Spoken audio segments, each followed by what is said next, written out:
ஈரோடு தமிழோடு இணைந்திருக்கிறீர்கள். ILC தமிழ் ஈரோடு தமிழில் உலக நார்வல் நிகழ்ச்சி இணைந்திருக்கிறீர்கள். உலக நார்வல் நிகழ்ச்சியில் பிரித்தானியாவிலிருந்து போரியல் ஆய்வாளர் அரசு அவர்கள் இணைகின்றார். வணக்கம் அரசு அவர்களே. வணக்கம். அனைத்து ஈரோடு தமிழ் உறவுகளுக்கு அன்பு வணக்கம். தொடர்ச்சியாக இஸ்ரேல், அமெரிக்கா, ஈரானுக்கு இடையிலான போர் தொடர்பான நிலைமைகளை பார்ப்போம். 25ஆம் தேதி நாங்கள் இன்று இரவு பேசிக் கொண்டிருக்கின்றோம். போர் 26 நாட்கள் நடைபெற்றுக் கொண்டிருக்கின்றது.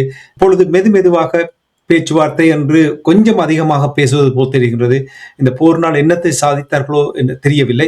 இருந்தாலும் தொடர் தாக்குதல்கள் நடைபெற்றுக் கொண்டு குவைத்தில் கூட விமான நிலையம் எரிந்து கொண்டிருப்பதாக கூறப்படுகிறது. கள நிலை எவ்வாறு இருக்கின்றது என்று கூறுவீர்களா? ஈரான் தொடர்ச்சியாக தாக்குதல்களை நடத்தி கொண்டிருக்கிறது. அதே போல அமெரிக்காவும் இஸ்ரேலும் தொடர்ச்சியாக தாக்குதல்களை நடத்தி கொண்டிருக்கிறார்கள். அவர்களுடைய தாக்குதலின் விகிதம் குறைந்திருந்தாலும் அவர்கள் தொடர்ச்சியாக தாக்குதலை நடத்தி கொண்டிருக்கிறார்கள். ரஷ்யாவின் இந்த புஷர் பகுதியில் இருந்த அணுமின் நிலையத்திற்கு அருகில் மீண்டும் தாக்குதல் நடத்தியதாக கூறுகிறார்கள். அதே சமயம் ஈரானின் தாக்குதலில் குவைத்தின் விமான வான்படை வான் நிலையத்தில், அதாவது இன்டர்நேஷனல் ஏர்போர்ட், அதுல எரிபொருள் தாங்கி ஒன்று தீப்பற்றி எரிவதாகவும் குவைத் அதுக்கு கடும் கண்டனங்களை தெரிவித்திருப்பதாகவும் கூறப்படுகின்றது. அதே சமயம் இஸ்ரேலின் டிமோனா, அதாவது அணு உலை உள்ள பகுதியில் இருக்கின்ற ரொட்டம் என்ற இண்டஸ்ட்ரியல் எஸ்டேட் மீது நடந்த தாக்குதலில் அதில் இருந்த இந்த ஃபெர்டிலைசர் கம்பெனி, அமோனியா மற்றது போஸ்பேட் ராக், அந்த கம்பெனி தீப்பற்றி எரிவதை பார்க்கக்கூடியதா இருக்கிறது. நேகேவ் பகுதியிலும் வான்படை தளம் தாக்கப்பட்டிருக்கின்றது. அதே சமயம் ஒரட் பகுதியில் power station, electric thermal power station ஒன்று தாக்கப்பட்டிருக்கின்ற மின் உற்பத்தி நிலையம். அது முதலில் அல் ஜசீரா போட்டிருந்தது இஸ்ரேல் மின் உற்பத்தி தடைப்பட்டிருக்கிறது என்று சொல்லி, பிறகு அவர்கள் போட்டிருக்கிறார்கள் இல்லை, தடைப்படவில்லை என்று போட்டிருக்கிறார்கள். ஆனால் அதில் விழுந்து வெடித்ததை பார்க்கக்கூடியதாக இருந்தது. டெல் அவிவ் பகுதியிலும் தாக்குதல் நடைபெற்றிருக்கிறது. இஸ்ரேலின் வடக்கு பகுதியிலும் குண்டு வெடித்த சத்தங்கள் கேட்கக்கூடியதாக இருந்தது. இப்ப வர்ற அதாவது இந்த கணிப்புகளின்படி இப்ப வளைகுடா நாடுகளை தாக்குவதை விட அதிக அளவில் இஸ்ரேலை தாக்குகிறது ஈரான். பெரும் அளவில் இப்போது இஸ்ரேல் மீதுதான் தொடர்ச்சியாக குண்டுகள் வீழ்ந்து வெடித்துக் கொண்டே இருக்கின்றன. இன்றும் 2 காயமடைந்ததாக இஸ்ரேல் தெரிவித்திருக்கின்றது. அதே சமயம் நீங்கள் பார்த்தீர்கள் என்று சொன்னால், ஈராக் படையினர் மீது அமெரிக்காவின் A-10 ரக விமானம் தாக்குதல் நடத்தி இருக்கின்றது. அதில் 7 ஈராக்கின் இராணுவத்தினர் கொல்லப்பட்டிருக்கிறார்கள், 13 பேர் காயமடைந்திருக்கிறார்கள். ஈராக் கடும் கண்டனத்தை தெரிவித்தது மட்டுமல்லாது அமெரிக்க தூதுவரை அழைத்து கடும் கண்டனத்தை தெரிவித்திருக்கின்றது. இது தொடர்ந்தால் அமெரிக்கா தூதுவர்களை வெளியேற்றுவர் என்று ஈராக் மிரட்டி இருக்கின்றது. 2 தடவைகள், அதாவது 24ஆம் தேதி மற்றும் 25ஆம் தேதியிலும் அந்த தளத்தை தாக்கி இருப்பதாகவும் கூறப்படுகின்றது. இதனால் ஈராக்கின் படையினருக்கும் ஈரான் ஆதரவு படையினருக்கும் இடையிலான நெருக்கம் இருக்கின்றது. அதை காரணமாக வைத்துதான் அமெரிக்கா இந்த தாக்குதலை நடத்தி இருக்கின்றது. கிட்டத்தட்ட இப்ப ஈராக்கும் ஈரானுடன் போரில் சேரக்கூடிய ஒரு நிலைக்கு வந்திருப்பது போலதான் தெரிகின்றது. அதே சமயம் இன்று மாலை அப்ரஹாம் லிங்கன் கப்பல் மீது காதர் வகை குரூஸ் மிசைல்ஸ், அந்த கோஸ்டல், அதாவது கடற்கரையில் வைத்து ஏவப்படும் அந்த கடல் ஏவுகணையை ஈரான் ஏவி இருப்பதாகவும் ஈரான் கூறியிருக்கின்றது. அதை அமெரிக்காவும் கூறியிருக்கின்றது, ஏவப்பட்டது, தாங்கள் முறியடித்து விட்டோம் என்று. ட்ரம்ப் ஒரு வெள்ளை மாளிகையில் பேசும்போது கூறினார், விமானப்படை கப்பலின் விமானம் தாங்கி கப்பலின் மீது 100 ஏவுகணைகள் ஏவப்பட்டன, ஆனால் 100ஐயும் நாங்கள் சுட்டு வீழ்த்தி விட்டோம் என்று. அப்ப 100 சுட்டு வீழ்த்தினது இங்க பிரச்சனை இல்லை. இப்போ அப்போ நிருபர்கள் சொன்னார்கள், அப்போ அவங்க ஏவுகணையே விமானத்தாங்கி கப்பல் மீது ஏவினது உண்மைதான் என்றதை உறுதிப்படுத்தலாம் என்றதான் அவர்கள் அதை கூறுகிறார்கள். அதே சமயம் இந்த விமானந்தாங்கி கப்பலில் தான் F-18 சூப்பர்சோனிக் ரக விமானங்கள் நிற்பதுண்டு. அப்ப அந்த விமானம் தற்போது இந்த சபகர் துறைமுக பகுதியில், இந்து சமுத்திர பிராந்தியத்தின் சபகர் துறைமுக பகுதியில் குண்டு வீச முற்பட்ட சமயம் ஈரான் அதை சுட்டு வீழ்த்தியதாக ஈரான் தெரிவித்திருக்கின்றது. ரஷ்யா டுடே பத்திரிகையின் ஆன்லைன் வெர்ஷன்ல அந்த வீடியோவும் அப்லோட் பண்ணப்பட்டிருக்கின்றது. அந்த வீடியோவில் அந்த விமானம் பறப்பதையும் அதை ஏவுகணை மூலம் சுடுவதையும் பார்க்கக்கூடியதாக இருக்கின்றது. அது மட்டுமல்லாது இப்ப அமெரிக்கா இழந்த விமானங்கள் தொடர்பான முழு விவரங்களையும் இந்த கிளாஸ் ரிப்போர்ட் போட்டிருக்கின்றது. அதில் வந்து அதாவது பயோசின் என்ற ஒரு நிறுவனம் இந்த ஆய்வை செய்து போட்டிருக்கின்றது. கிட்டத்தட்ட 20க்கு மேற்பட்ட விமானங்கள் இந்த இழப்பை போட்டிருக்கின்றது. ஒவ்வொரு விமானங்கள் இந்த இழப்பும் இப்ப ஒரு F-35 3 F-15 ரக விமானங்கள், மற்றது 7 KC-135 ரக விமானங்கள், 12 MQ-9 ரக விமானங்கள். அதே சமயம் புதிதாக இப்போது ஒன்றை போட்டிருக்கிறார்கள். அதாவது 1 UH-60 பிளாக் ஹாக் ஹெலிகாப்டர் வந்து இந்த ஈராக்கின் படையினர் இந்த FPV என்ற ட்ரோனால அடித்து வீழ்த்தப்பட்டதாக போட்டிருக்கிறார்கள். அது டிஸ்ட்ராய் அழிக்கப்பட்டது என்று தான் போட்டிருக்கிறார்கள். சிலதை அவர்கள் டேமேஜ் என்று போடுகிறார்கள், இதே அழிக்கப்பட்டது என்று போட்டிருக்கிறார்கள். அதாவது $20 மில்லியன் பெறுமதியான இந்த விமானத்தை, இந்த உலங்கு வானூர்தியை ஒரு $20,000 இல்ல. FPV வந்து இன்னும் மலிவானது, சாகிட்டை விட மலிவானது ஒன்று, அதையால் அடித்து விழுத்தி இருக்கிறார்கள் என்றும் போது இப்ப சுருக்கமாக நீங்கள் பார்த்தீர்கள் என்று சொன்னால் 24 விமானங்கள், அதாவது 2 டசின் விமானங்கள், 2 டசின் விமானங்களும் வந்து விலை கூடிய விமானங்கள். இப்ப MQ-9 என்று நான் சொல்றேன், 12 விமானங்கள், ஒரு யூனிட் கோஸ்ட் வந்து 30 மில்லியன்.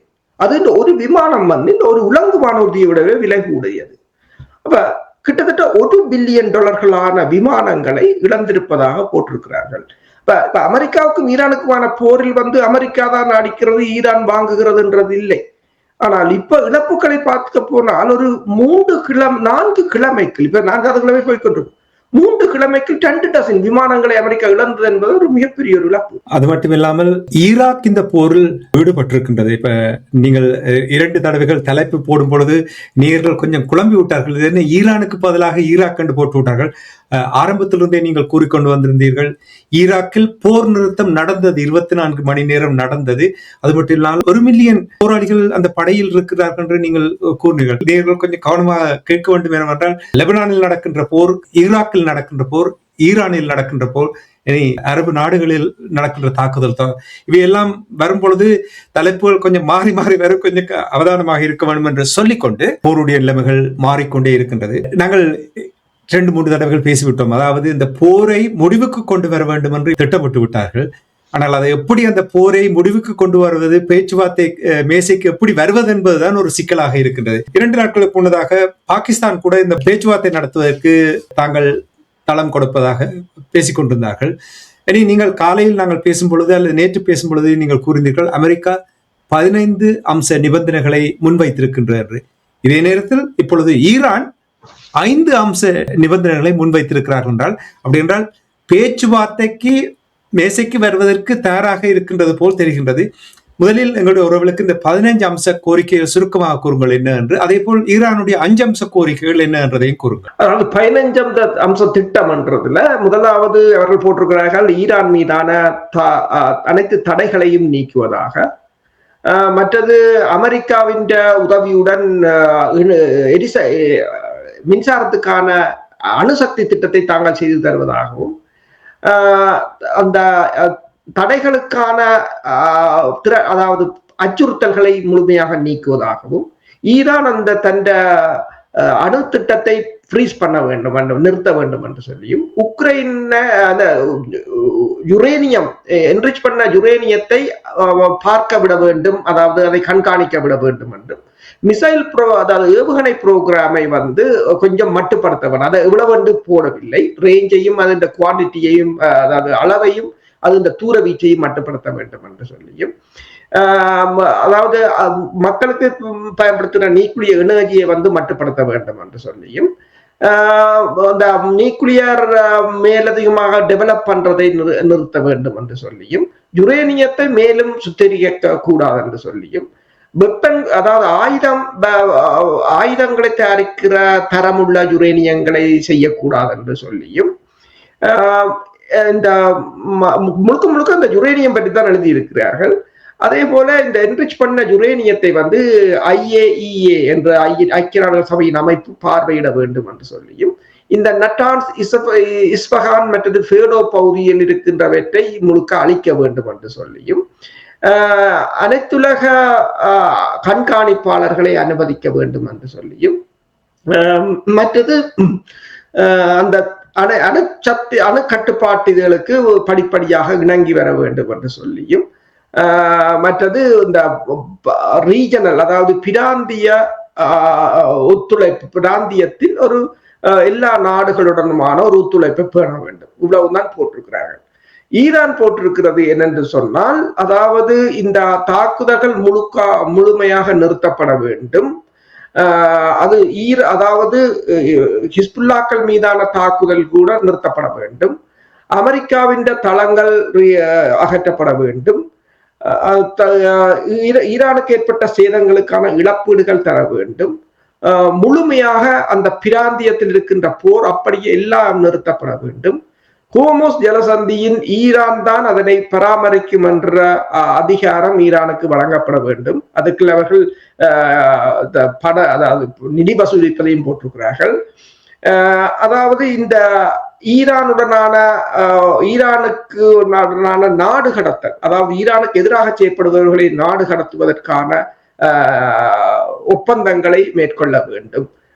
மற்றது எந்த கட்டுப்பாடும் இல்லாமல் ஈரான் ஏவுகணைகளை தயாரிக்கும் அனுமதி வேண்டும். இவ்வளத்தை அவர்கள் கூறியிருக்கிறார்கள். நிபந்தனைகள் நீங்கள் கூறும் பொழுது பாகிஸ்தான் இந்த மத்தியஸ்தம் வகிப்பதற்கு தயாராக இருக்கின்ற என்றும் நீங்கள் கூறினீர்கள். ஜேடி வான்ஸ் அவர்கள் பாகிஸ்தானுக்கு பயணத்தை மேற்கொள்ள போவதாகவும், இதே நேரத்தில் அப்பாஸ் அராக்சி அவர்கள் மாஸ்கோவுக்கு பயணத்தை மேற்கொள்கிறார்கள். எனக்கு இதில் ஒன்று பிடித்திருக்கின்றனர். இதற்கு மாஸ்கோ, சீனா போன்ற நாடுகள் தலையிடுவதுதான் இனிவரும் காலங்களில், ஸ்பெயின் கூட தலையிடுவதுதான் இனிவரும் காலம். குறிப்பாக ஸ்பெயினை பொறுத்த மட்டும் உண்மைத்தன்மையோடு, நடுநிலையோடு அவர்கள் செயல்படுவது போல் தெரிகிறது. இந்த பேச்சுவார்த்தை நடப்பதற்கான வாய்ப்புகள் இருக்கு. பேச்சுக்களை தொடர்பாகத்தான் எல்லோரும் இப்போது ஓடிக்கொண்டிருக்கிறார்கள். ஏனென்றால் நான் கூறியது போல ஒவ்வொரு நாள் போக போக ஒவ்வொரு நாடும் மிக பாரிய இழப்புகளை சந்தித்துக் கொண்டு வருகிறது. நடந்து வேலைக்கு போறவர்களும், பெட்ரோல் நிலையத்தில் அடிபடுபவர்களும், பெட்ரோல் நிலையத்தில் காவல்துறையை போடுபவர்களும், கப்பலை கொண்டு திரிபவர்களும் என்று சொல்லி ஒரு இதுல நான் சொல்றது என்று சொன்னா இதுல நேரம் பத்தாது, உலகத்துல நடக்கிற பிரச்சனையான. அப்ப ஒவ்வொரு நாளும் போக போக அந்த அதாவது சில பேர் கேட்கணும், ஒரு இந்த ட்ரம்புக்காண்டையும் நெத்தனியாவுக்காண்டையும் ஏன் 8 பில்லியன் மக்களும் உயிரை விட வேண்டும், தியாகம் செய்ய வேண்டும் இந்த இருவர்களுக்காக வேண்டும் என்று கேட்கிற அளவுக்கு. அப்ப அமெரிக்காவிலும் மிகப்பெரிய ஒரு அழுத்தங்கள், அதாவது இந்த கோல்ட்மேன் சாட்ச் போட்டிருக்கிறது என்று சொன்னால், ஒரு மிகப்பெரிய ஒரு ரிசெஷன் வரப்போகிற என்ற அச்சம் வால் ஸ்ட்ரீட்டை சூழ்ந்திருக்கிறது என்று சொல்லி, அங்கு இப்போ ஒரு கலன் ஃபியூவல் வந்து $4 என்று சொல்கிறார்கள். என்ற நண்பர் ஒருவர் அமெரிக்காவில் சொல்லும் போது சொன்னார் $5 கூட அங்கு ஒரு கலன் ஃபியூவல் விற்கிறோம் என்று சொல்லி. அப்ப இப்ப பேச்சுவார்த்தைக்கு எல்லா நாடுகளும், இப்போ நீங்க பாத்தீங்கன்னா பாகிஸ்தான் வந்து மிக கடுமையாக முயற்சி செய்து கொண்டிருக்கின்றது. பாகிஸ்தான் அமெரிக்காவின் இந்த கோரிக்கைகளை 15 கோரிக்கைகளை ஈரானுக்கு கொடுத்திருப்பதாக கூறப்படுகிறது. ஆனால் ஈரான் எந்த நிபந்தனை கொடுக்க, இது ஈரான நிபந்தனை என்று சொல்கிறார்கள், ஈரான் கொடுக்கவில்லை. ஈரான் சொல்கிறது தாங்களால் அமெரிக்காவை நம்ப முடியாது. இந்த பேச்சுவார்த்தை நடத்துகின்ற அதே நேரத்தில் வந்து அவர்கள் அங்கு ஒரு படை குவிப்பையும் மேற்கொண்டு கொண்டிருக்கிறார்கள். அப்ப அதை நாங்கள் நம்ப முடியாது என்று கூறியிருக்கிறார்கள். ஆனால் அதே நேரம் இந்த பேச்சுவார்த்தையில் வந்து ரஷ்யாவையும் சீனாவையும் இணைத்துக் கொள்வதற்கான முயற்சிகளும் மேற்கொள்ள கூறப்படுகிறது. பாகிஸ்தான் வந்து சீனாவுடன் கதைத்திருக்கின்றது. சீனாவின் வெளிவார அமைச்சர் வாங் வந்து பாகிஸ்தானின் முயற்சிகளுக்கு தான் ஆதரவு தருவதாகவும் தாங்கள் அதுக்கு ஒத்துழைப்பை வழங்குவதாகவும் கூறியிருக்கிறார்கள். ரஷ்யாவின் வெளிவார அமைச்சரும் கூறியிருக்கிறார் தாங்களும் அதுக்கு ஒத்துழைப்பை வழங்குவார்கள் என்று. ஆனால் இப்போது ஈரான் பக்கத்துல என்ன யோசிக்கிறார்கள் என்று சொன்னால், ஈரான் எதுவிதமாகவும் பேசவில்லை. ஆனால் எல்லோரும் இப்படி கதைக்கிறார்கள், ஒவ்வொரு அதிகாரிகள் வந்து கதைக்கிறார்கள், இந்த ரஷ்யாவையும் சீனாவையும் இதில் பங்குதாரராக சேர்க்க வேண்டும் என்று. ஆனால் அதே சமயம் வளைகுடா நாடுகள் சொல்கிறது தாங்களும் அந்த மேசையில் இருக்க வேண்டும், வளைகுடா நாடுகளும் மேசையில் இருக்க வேண்டும் என்று சொல்லி. துருக்கி சொல்லுகிறது தாங்கள் தங்கள் இடத்தை தருகிறோம் பேச்சுவார்த்தைக்கு.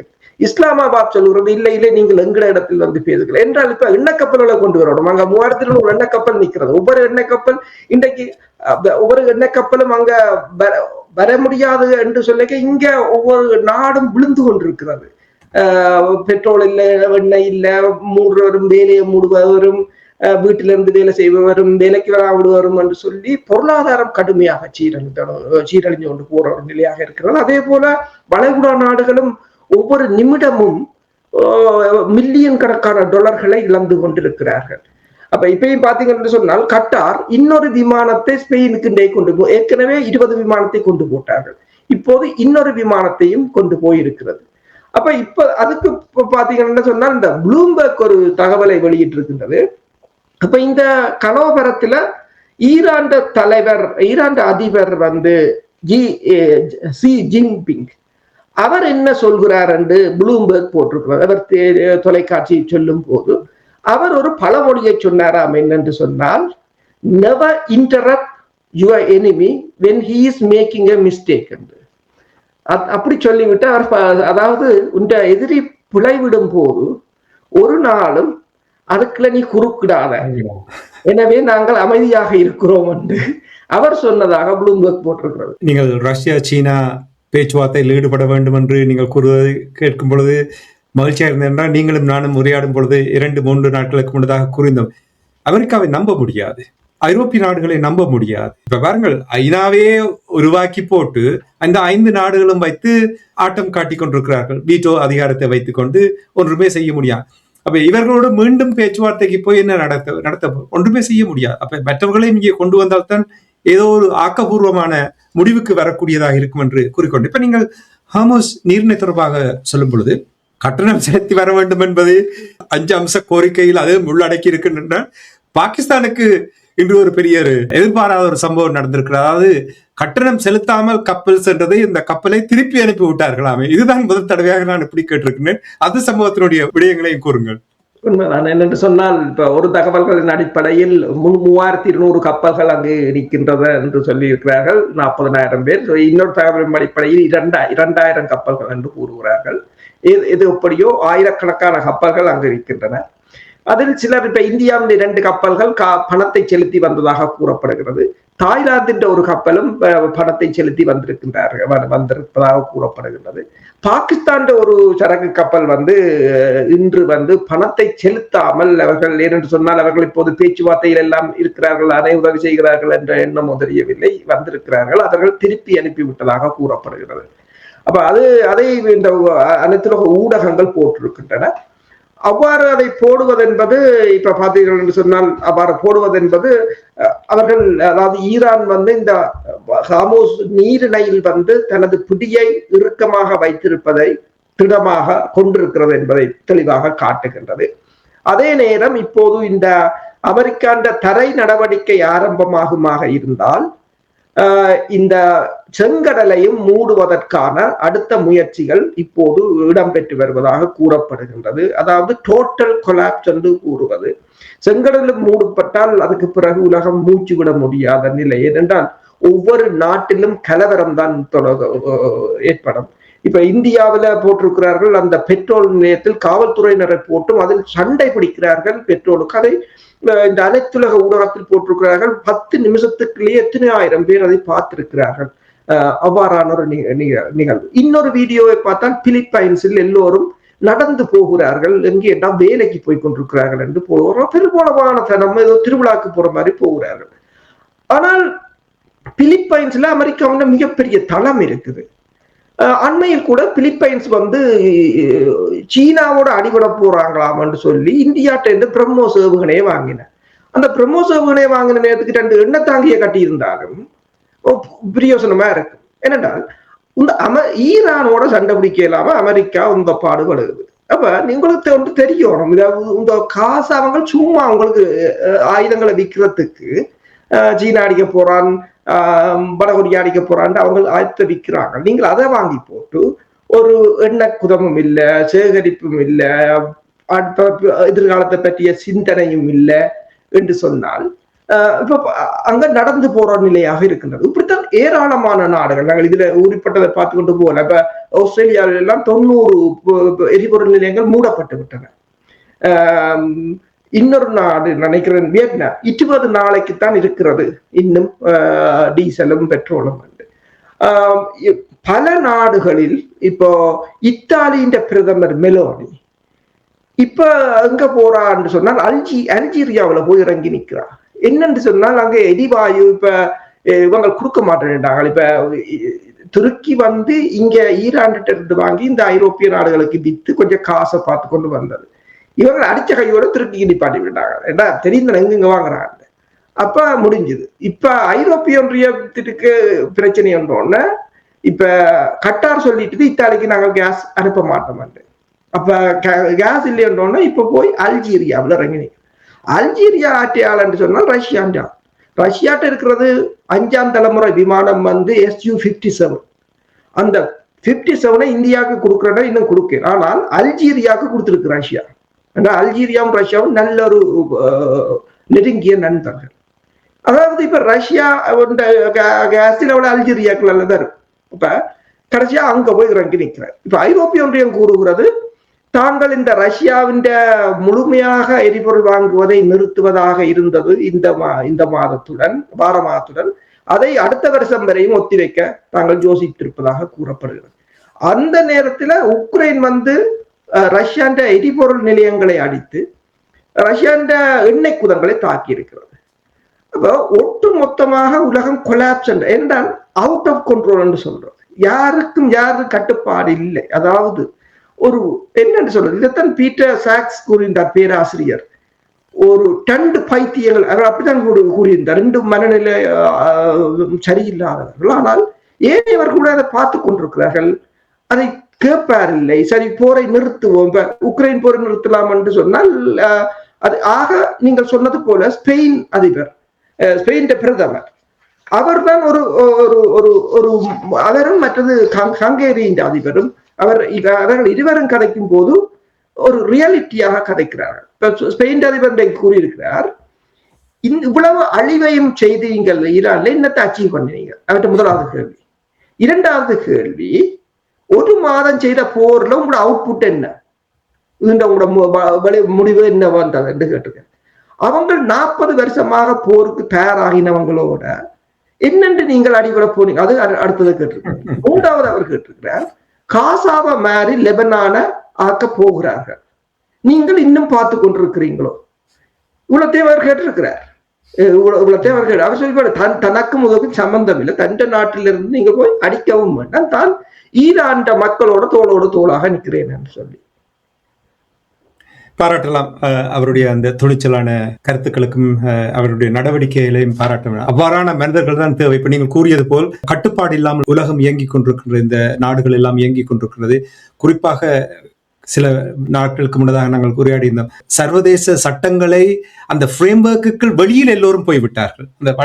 அந்த ஃப்ரேம்வொர்க்குகள் இல்லை என்பதை சமீபகால சம்பவங்கள் சிறப்பாக சுட்டிக்காட்டுகிறது. நிகழ்ச்சியை கொண்டு வரக்கூடிய நிறைவாக இப்ப நீங்க ஹமாஸ் தொடர்பாக ஸ்பெயினுடைய பிரதமர் கூறிய விடயங்களை கூறும் பொழுது இஸ்ரேலும் கூட ஆத்திரத்தை வெளிப்படுத்தியிருக்கிறார்கள். ஹமாஸ் நிறைய தாக்குகிறார்கள், சரியாக தாக்குகிறார்கள், அதிரடியாக தாக்குகிறார்கள், இவர்களை தடை செய்ய வேண்டும் என்று தங்களுடைய அதிருப்தியை வெளிப்படுத்தி இருக்கிறார்கள் என்று செய்திகளூடாக பார்க்கக்கூடியதா இருக்கின்றது. இஸ்ரேல் என்ன கூற இதை என்னென்று சொல்வது? இப்ப இந்த ட்ரம்பின் ஒரு கருத்துக்களை பார்க்கும் போதும் அல்லது இஸ்ரேல் அதிகாரிகளுடைய கருத்துக்களை பார்க்கும் போதும் எங்களுக்கே ஒரு பைத்தியக்கார ஆஸ்பத்திரியில் இருக்கிற மாதிரி ஒரு ஃபீலிங். அப்படியா ட்ரம்பின் நீங்கள் இந்த பத்திரிகை மாநாட்டை பார்த்தீர்கள் என்று சொன்னால், கேட்கிற ஒவ்வொரு தடவையும் போடுற ட்வீட்டுகளை பார்த்தீர்கள் என்று சொன்னால், கிளினர் கூட சொல்லி இருந்தார், ஒரு காங்கிரஸை கூப்பிட்டு ஒரு மக்களுக்கு நேரடியாக சொல்லி அதிகாரிகளுடன் கதைக்கிறதை விட்டுட்டு ட்வீட், அதாவது சமூக வலைத்தளத்துலதான் எல்லாம் வரும், அதை பார்த்து தான் நாடே இயங்கணும் என்ற ஒரு நிலை. அப்படியா நிலை.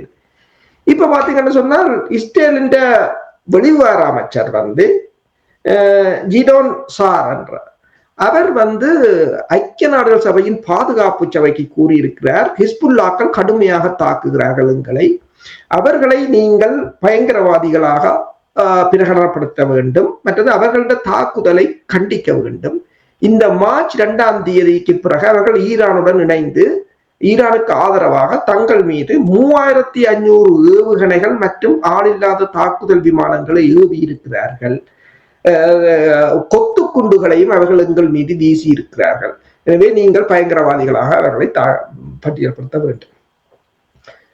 ஆனால் அங்க 1090 பேர் செத்திருக்கிறார்கள். மக்கள் இத்தனை ஆயிரம் பேர் காயமடைந்திருக்கிறார்கள்.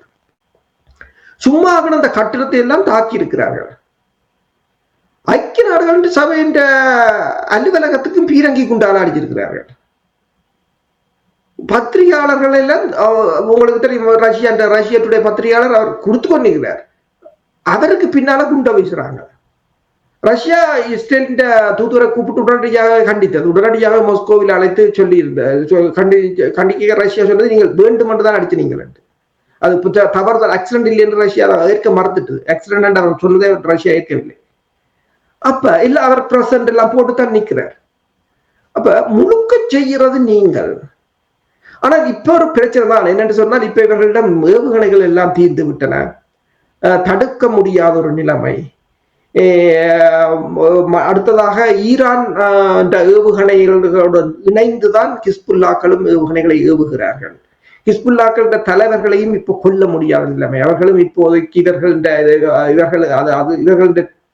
டெக்னிக்கே பாவிக்கிறார்கள், எதுக்கும் பாதுகாப்பாக இருக்க வேண்டும் என்று சொல்லி. அப்ப பொருளாதாரமும் நாங்கள் காலையில் கலைத்தது போல இஸ்ரேல் மிகவும் ஒரு கடுமையாக வீழ்ச்சி அடைந்திருக்கின்றது. ரிசர்வ் படையினர் 5 லட்சம் பேரை கூப்பிடுறது என்று சொன்னால், அவங்க எல்லாரும் கொம்பனி வழியே வேலை செய்கிற ஆக்களை கூப்பிட்டு போட்டு கொம்பனிகளும் ஆக்கள் இல்லாமல் நிற்க வேண்டிய நிலைமை. மற்றது பொருளாதாரம் கடுமையாக தாக்கப்பட்டிருக்கிறது. என்று சொன்னால், கர்னல் மேக்கிரகர் கூறியது போல, ஏன் இப்ப ஈரான் தாக்குதல் இஸ்ரேல் மீது குறைந்திருக்கிறது என்று சொன்னால், அவர் சொன்னார் அங்க இனி தாக்குறதுக்கு இலக்கு இல்ல போல அழகன்று அப்படி விழுந்து கொண்டிருக்கிறது. அப்ப இந்த நிலையில் தான் அவர் இவ்வாறு கதைத்திருக்கிறார். ஆனால் கதைக்கும் போது என்னன்னு சொன்னால், இவர்கள் கொண்டதுதான் கூட. இப்ப சரி பாருங்கள், இந்த போர் நிறுத்தத்துக்கு பிறகு, இந்த காசாவின் போர் நிறுத்தத்தை காசாவில் இடம்பெற்ற போர் நிறுத்தத்துக்கு பிறகு 700 பேரை கொண்டிருக்கிறார்கள் அங்கு போர் நிறுத்தத்துக்கு. இதுதான் இந்த போர். இதுக்குத்தான் இந்த ஈரான் சொல்லுது, நான் போர் நிறுத்தத்துக்கு வரவில்லை என்று. போர் நிறுத்தம் என்றது எங்களுக்கு வேண்டாம், முழுக்க நிக்கோணும். அது மட்டுமல்லாத லெபனானும் நிக்கோணும் என்றுதான் கூறியிருக்கிறார். ஏனென்றால் அவர்கள் இதில் தங்களோட பங்கெடுத்தவர்களை விட்டுட்டு தாங்கள் மட்டும் போக விரும்பவில்லை. ஹிஸ்புல்லாக்களை அப்படியே விட்டுட்டு போக விரும்பவில்லை. ஹிஸ்புல்லா அங்குதான் நிப்பாட்ட வேண்டும் என்று கேட்டிருக்கிறார். உண்மை, அமெரிக்காவுடைய செல்ல பிள்ளை இல்லையா, என்னத்தை வேண்டுமென்றாலும் செய்து விடலாம், யாருமே கேட்க முடியாது என்றுதான் அவரை பிணை எடுப்பதற்கு உடனடியாக வந்து விடுவார்கள். அரசுகளே, ட்ரம்ப் நிர்வாகத்தினுடைய உடன்பாட்டுக்கு ஈரான் மறுத்தால் போர் தீவிரமடையும் என்று ஒரு எச்சரிக்கையை விடுத்திருக்கிறார்கள். நாங்கள் பொறுத்திருந்து பார்ப்போம். நாளை நாங்கள் மீண்டும் இணைந்து மேலதிக தகவலோடு இணைந்து கொள்வோம் என்று கூறிக்கொண்டு, இன்று தகவல்களை திரட்டி உயிரோடை தமிழ் உறவுகளுக்கு கொண்டு வந்தமைக்காக அன்பர்கள் சார்பாக நன்றி கூறிக்கொண்டு மீண்டும் நாளை சந்திப்போம். நன்றி, வணக்கம். நன்றி, வணக்கம். எமது பார்வையாளர்களுக்கு வணக்கம். மக்களின் குரலாய் ஓங்கி ஒலிக்கும் இலக்கு மின்னிதழ் மற்றும் உயிரோடை தமிழ் வானொலி ஆகிய இவ்விரு ஊடகங்களும் உங்களை போன்ற எமது நேயர்கள் நண்பர்களின் ஆதரவிலேயே இயங்கி வருகின்றன. மிக குறைந்த பலங்களுடன் பல இடர்கள் மற்றும் தடைகளை தாண்டி பயணிக்கும் எமது ஊடகங்களின் பணிகள் மேலும் வளர உங்களால் முடிந்த நிதியுதவியை வழங்கி இன்னும் காத்திரமான செயற்பாடுகளை முன்னெடுக்க உதவுமாறு மிகவும் பணிவன்புடன் வேண்டி நிற்கின்றோம். உங்கள் பங்களிப்பு உங்களின் உரிமை குரலாய் ஓங்கி ஒலிக்கும். நன்றி.